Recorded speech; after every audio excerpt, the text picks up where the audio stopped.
ए guys, इस drama के last में हमने देखा था कि कैटगर्ल चियान और मिंग को स्टोर रूम में बंद कर देती है, जिस वजह से चियान उसके पीछे पड़ा होता है। वहीं अब हम देखते हैं कि जू अब जेल से बाहर आता है। तब पुलिस ऑफिसर उससे माफी मांगता है उसे झूठे आरोप में गिरफ्तार करने के लिए। तब उसे वो लड़की भी माफी मांगती है जिसने उसे चोर समझ के गिरफ्तार करवा दिया था। और वो लड़की उससे बात करते हुए उसे बताती है कि उसका नाम किनमिंग है और वो एक जर्नलिस्ट है। वही जू तो उस पे पूरा लट्टू होता है। तो जू कहता है कि मैं एक डॉक्टर हूँ और मेरी एक पेट शॉप है, तो कभी तुम्हारे कैट या डॉग बीमार होता है तो मुझे कॉल करना। और ये कहकर वो उससे नंबर मांगने लगता है, लेकिन किनमिंग कहती है कि उसके पास कोई भी पेट नहीं है। तो जू कहता है कि मैं कैब बुक कर रहा हूँ तो साथ में घर चलते हैं, मगर किनमिंग कहती है कि मेरे पास तो बाइक है। और ये कहकर वो जाने लगती है, मगर जो उसे रोकते हुए उसके सामने आ जाता है और उसके बाइक से टकराने का नाटक करने लगता है और ऐसे रिएक्ट करता है जैसे उसकी बाइक उसके पैर पर चढ़ गई। तो आखिरकार उसे किनमिंग अपने साथ बाइक पर बैठा लेती है, लेकिन रास्ते में जू उसके कमर पर हाथ रख देता है। तो काफी दूर आने के बाद किनमिंग उससे कहती है, ओए नीचे उतर। जू कहता है हम कहाँ हैं? मिंग कहती है ये यार वो बस स्टॉप है। तो जू कहता है कि मुझे अभी नहीं उतरना। तो मिंग एक कोनी मारते हुए उसे बाइक से नीचे उतार देती है। तब जू को दोनों टांगों पे खड़ा देखकर किनमिंग समझ जाती है कि इतने टाइम से जू उसके साथ फ्लर्ट कर रहा था, तो उसे वहीं अकेला छोड़कर वहाँ से चली जाती है। अब जू अकेला ही रोड पर बस का इंतजार कर रहा होता है। तभी वो देखता है कि यहाँ पर बस सर्विस बंद है। ये देखकर वो अपने फोन से कैब बुक करने लगता है, लेकिन तभी उसका फोन भी ऑफ हो जाता है, यानी अब उसे पैदल ही घर जाना होगा। अब जू तो काफी परेशान हो जाता है और वो पैदल चलने लगता है। तभी कुछ देर चलने के बाद उसे टनल में एक टेलीफोन मिलता है। तो जो उस टेलीफोन अपने दोस्त चियान को फोन करता है और उससे मदद मांगता है। अब चियान के साथ कैटगर्ल भी साथ आ जाती है, जो उसे रास्ते भर परेशान करती है। अब जू के पास पहुंचकर चियान उसकी कार उसे चलाने को देता है, लेकिन उनकी किस्मत इतनी खराब होती है कि जू की कार भी स्टार्ट नहीं होती और पूरी रात वो दोनों बस कार को धक्का मारते रहते हैं। लेकिन कैटगर्ल कार में बैठकर फुल एंजॉय करती है। अब नेक्स्ट डे कैटगर्ल जू से मिलने आई होती है। तो जू उससे पूछता है कि तुमने ऐसा क्या किया जो चियान तुम्हें अपने घर पर रहने दे रहा है? तो कैटगर्ल कहती है मगर मैं तो उसके घर के बॉक्स में रहती हूँ। फिर वो जू से पूछती है तुम तो चियान के दोस्त हो, तो तुम्हें तो पता ही होगा कि उसकी विश क्या है। तो जू कहता है लेकिन तुम ये सब क्यों पूछ रही हो? तो कैटगर्ल कहती है क्योंकि वो बहुत ज्यादा उदास दिखता है। तो जू कहता है कि उसकी कोई भी विश नहीं है, लेकिन जो भी उसके करीब रहता है वो चाहता है कि वो सब हेल्दी रहे। तो वो सोचने लगती है कि आखिर उसके इतना करीब कौन हो सकता है। अब चियान को देखते हैं जिसे एक नोट मिलता है जिसमें लिखा था कि 10 बजे पार्क में पहुंच जाना, वरना तुम्हारी फिश को मैं खा जाऊंगी। और जब वो अपनी फिश देखता है तो वो वहाँ नहीं होती। अब पार्क में जब चियान जाता है तो देखता है कि कैटगर्ल फिश लेके तालाब के पास खड़ी होती है। तभी चियान उससे फिश मांगता है तो वो मना कर देती है। तो चियान कहता है आखिर अब क्या चाहिए तुम्हें? कैटगर्ल कहती है कि मैं तुम्हारी विश पूरी करना चाहती हूँ, पर पहले तुम्हें अपनी आंख बंद करनी होगी। तो चियान अपनी आंख बंद करने का नाटक करता है। तब कैटगर्ल उसे पानी में धक्का मारने ही वाली होती है कि चियान आगे से हट जाता है और कैटगर्ल पानी में गिर जाती है। अब क्योंकि कैटगर्ल को तैरना नहीं आता था तो वो चियान से पानी से बाहर निकालने के लिए हेल्प मांगती है, लेकिन चियान तो फिश लेके जाने लगता है। फिर वो देखता है कि कैटगर्ल तो सच में डूब गई, तो वो जल्दी से पानी में कूदकर उसे बचा लेता है, लेकिन वो उसकी इस हरकत की वजह से काफी गुस्सा होता है। तो कैटगर्ल रास्ते में कहती है कि तुम्हारी कोई विश नहीं है, इसलिए मैंने ये सब किया ताकि तुम पानी से बाहर निकलने की विश मांग लो। अब घर पे कैटगर्ल उसे वो बुक दिखाती है जिसका नाम होता है योर विश कम ट्रू।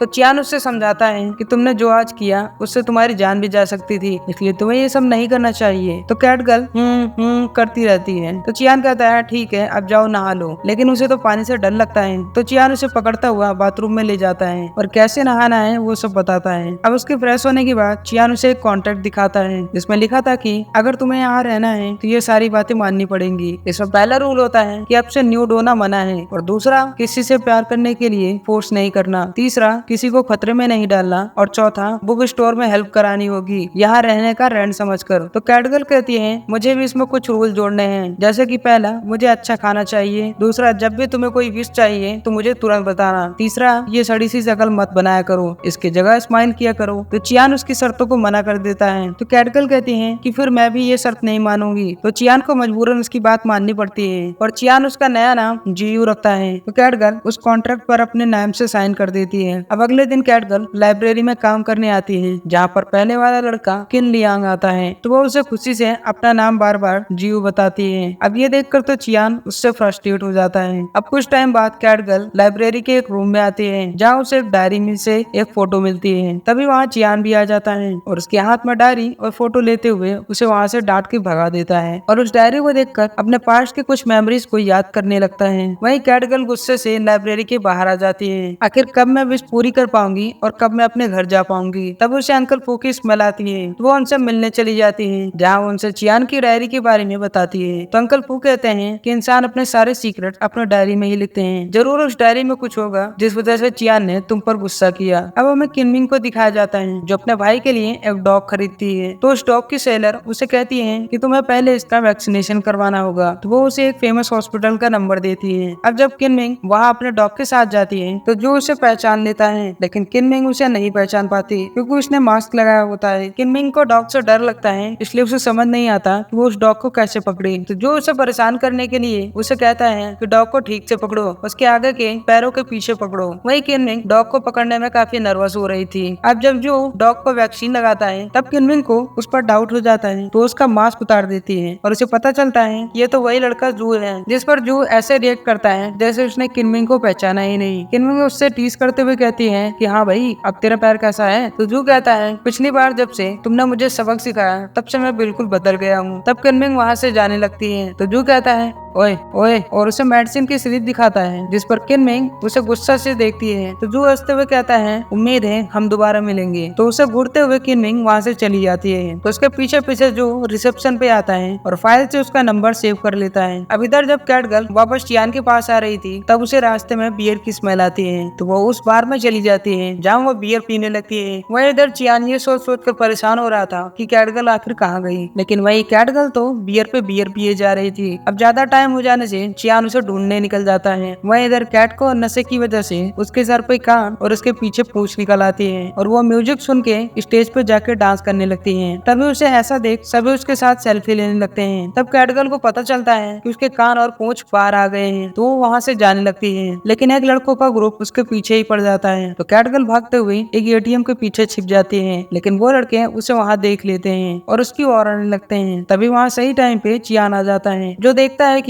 जियो यानी कैटगर्ल काफी डरी हुई है। वो उस पर अपनी जैकेट डालते हुए उसे पकड़कर घर ले आता है। अब घर पे आके कैटगर्ल उससे इस इंसिडेंट के लिए माफी मांगती है कि अब से वो कभी भी ड्रिंक नहीं करेगी। फिर चियान भी उससे माफी मांगता है कि सुबह उसने उससे ज्यादा ही डांट दिया था। इसके बाद वो उसे आराम करने के लिए कहकर वहाँ से चला जाता है। अब अगले दिन जियो यानी कैटगर्ल और चियान लाइब्रेरी में काम कर रहे थे। तभी वहाँ चुपके से किन लियांग आता है और बॉक्स में से पैसे चुरा कर भाग रहा होता है। तभी ऐसा करते हुए कैटगर्ल उसे देख लेती है और उसका पीछा करते हुए एक मॉल तक पहुंच जाती है, जहाँ एक बदमाश बच्चों का ग्रुप लियांग से पैसे लेकर गेम खेलने लगता है और उससे धमकाते हुए कहता है कि अगली बार और से पैसे चुरा कर लाना। वही कैटगर्ल भी गेम से डिस्ट्रैक्ट हो जाती है और एक बच्चों वाला गेम खेलने लगती है। वही चियान के घर उसका दोस्त जू आता है, जो उसे किनमिंग के बारे में बताता है कि वो मेरे शॉप में अपना डॉग लेकर आई थी और उसे पहली बार देखने पे ही मेरा दिल जोर जोर से धड़कने लगा था। फिर वो चियान से पूछता है कि क्या तुम्हारे साथ भी ऐसा कभी हुआ है? तो चियान कैटगर्ल के बारे में सोचने लगता है कि जब उसने उसे कस के पकड़ा था तो उसका दिल भी तेजी से धड़कने लगा था। वहीं अब कैटगर्ल देखती है कि लियांग वहाँ से जा चुका है। वो भागते हुए बाहर आती है, जहाँ लियांग को वो बदमाश बच्चे कहीं ले जा रहे होते हैं, तो उसके पीछे जा रही होती है कि तभी एक आदमी उसका हाथ पकड़ लेता है। तो कैटगर्ल कहती है कौन हो तुम भाई? वो आदमी उसे कहता है कि मुझे माफ करना, मुझे लगा कोई और है, और ये कहकर वो उसे छोड़ देता है। लेकिन इतने में किन लियांग वहाँ से जा चुका था। तो कैटगर्ल गुस्से से उस आदमी के पास दोबारा आती है और उसे बुरा भला कहते हुए कहती है कि एक अच्छे इंसान कलरफुल कपड़े पहनते हैं, तुम्हारी तरह ब्लैक और ग्रे नहीं। आखिर तुम्हारी हिम्मत कैसे हुई मेरा हाथ पकड़ने की? तो ये सुन वो आदमी थोड़ा स्माइल करता है, जिसे देख कैटगर्ल वहाँ से भाग जाती है। अब लाइब्रेरी वापस आकर वो चियान को किन लियांग के बारे में बताती है कि उसे कुछ बच्चे परेशान कर रहे हैं, इसलिए हमें कुछ करना चाहिए। तो चियान कहता है कि इस एज में ये सब होता है, उसे खुद ही ये सब हैंडल करने दो। अब वो दोनों शॉपिंग करने जाते हैं, जहाँ जियो काफी सारी चीजें ले रही थी। तभी वहाँ पे लियांग भी आ जाता है, जो कि ड्रिंक चुरा रहा था, जिसे एक एम्प्लॉय देख लेती है और उसका पीछा करने लगती है। तभी चियान लियांग को रोक लेता है और उसके लिए हुए ड्रिंक के पैसे खुद ही भरता है, लेकिन लियांग बिना ड्रिंक लिए वहाँ से चला जाता है। तभी रास्ते में वो बदमाश ग्रुप उसे मारते हैं कि वो ड्रिंक क्यों नहीं लाया। अब ये सब चियान देख लेता है तो उन्हें रोकने जाता है। तभी 3 और बदमाश आ जाते हैं, जो चियान को ही मारने लगते हैं। तो कैटगर्ल सब पर अपना फूड फेंकने लगती है, तो वो सब उसके पीछे जाने लगते हैं। तब चियान एक स्टिक से उन सभी को मारने लगता है, जिसके बाद वो बदमाश ग्रुप चाकू निकाल लेते हैं। तो कैटगर्ल कहती है तुम्हें क्या लगता है कि हम डर गए? जिस पर चियान डरते हुए कहता है भागो यहाँ से भागो,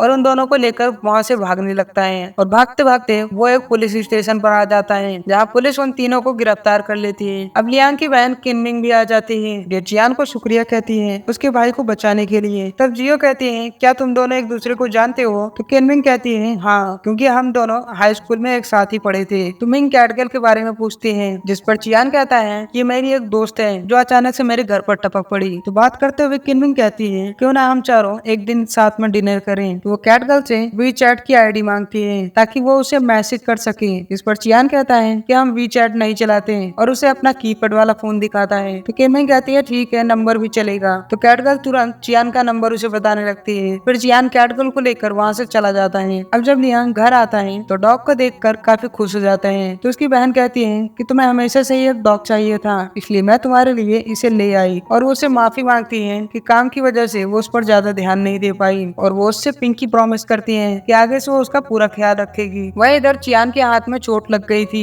जिस पर वो दवा लगा रहा था, लेकिन कैट गर्ल जियो उसके पूरे हाथ पे ही पट्टी बांध देती है। अब वो दोनों टेरेस पे डिनर कर रहे होते हैं जहाँ जियो उसकी काफी तारीफ करती है कि आज तुमने लियांग की जान बचाई और मेरी भी कई बार जान बचा चुके हो। फिर वो कहती है तुमने कभी भी मेरा नाम सही से नहीं बुलाया, क्यों ना तुम मुझे नाम से बुलाओ। तो चियान सड़ी हुई टोन में कहता है जियो। तो कैट गर्ल कहती है और अच्छे से नाम लो वरना मैं तुम्हारी फिश को फ्राई करके खा जाऊंगी। फिर चियान सही से उसका नाम लेता है इस पर कैट गर्ल काफी खुश हो जाती है। अब नेक्स्ट डे जियो चियान के लिए कॉफी लेकर आती है जहाँ चियान एक बुक लिख रहा था। वो उस बुक को पढ़ने लगती है और पढ़ते हुए कॉफी अपने साथ ही लेकर चली जाती है। फिर वापस आकर वो चियान से स्टोरी के बारे में पूछने लगती है। अब स्टोरी बताते हुए चियान कहता है ये सब वो इस लाइब्रेरी को चलाने के लिए कर रहा है ताकि ज्यादा लोग आए और चाहे कुछ भी हो वो इस लाइब्रेरी को कभी भी बंद नहीं करेगा। अब ये सुन कैट गर्ल जियो के दिमाग में एक आइडिया आता है कि अगर वो किसी तरह लाइब्रेरी की सेल बढ़ा दे तो चियान उससे बहुत खुश होगा। तो अगले दिन से वो उस लाइब्रेरी का प्रमोशन करने लगती है। तभी उसके पीछे चियान आ जाता है जिससे उसकी कॉफी से जियो की ड्रेस खराब हो जाती है। तो वो गुस्से में ऊपर चली जाती है। अब कुछ देर बाद एक कस्टमर आते हैं जो बुक लेने के बाद पैसे देने के लिए आवाज लगाती है। तब जियो की नींद खुल जाती है जो कि इस टाइम कैट बनी होती है। वो आकर कैलकुलेटर में पैसे काउंट करने लगती है। इसे देख वो कस्टमर उसकी वीडियो बनाने लगती है ये कितने स्मार्ट कैट है। तब जियो उससे पैसे लेने के बाद वहाँ से चली जाती है और कुछ देर में कपड़े पहन के वापस आती है और अपना ड्रेस को लॉन्ड्री ले जाती है जहाँ वही लड़का आता है जिसने पहले जियो का रास्ते में हाथ पकड़ा था। जहाँ वो जियो से कहता है कि तुम्हारा नाम क्या है। इस पर जियो कहती है कि मेरा नाम जानकर क्या करोगे। तो वो आदमी कहता है मेरा नाम लिनहो है, तुम यहाँ की नहीं रहती, तुम कहाँ से हो। तो ये सुन जियो गुस्से में कहती है अगर ज्यादा बोला तो मैं तुम पर पंजा मार दूंगी। तो लिनहो कहता है पंजा क्यों। जिस पर जियो कहती है क्यों इसमें कुछ प्रॉब्लम है। तो लिनहो उससे माफी मांगते हुए कहता है कि उसने उसे कोई और समझ लिया था और ये कहकर वो वहाँ से चला जाता है। अब घर लौटते वक्त जियो को चियान भी रास्ते में मिल जाता है। तो वो दोनों साथ में बातें करते हुए लाइब्रेरी की ओर जा रहे थे। तभी अचानक से चियान की लाइब्रेरी में बाहर काफी भीड़ लगी हुई थी। तो जियो डोर खोल देती है तो सभी लोग अपना व्लॉग बनाते हुए बुक्स खरीदने लगते हैं और काउंटर पे आकर व्हाइट कैट के बारे में पूछने लगते हैं कि आखिर वो स्मार्ट कैट कहाँ गई। यानी यहाँ कैट गन की बातें हो रही थी। इसी के साथ इस एपिसोड का एंड होता है और इसका नेक्स्ट एपिसोड और भी इंटरेस्टिंग होने वाला है। तो सब्सक्राइब करें हमारा चैनल ऐसे ही और एपिसोड के लिए। धन्यवाद।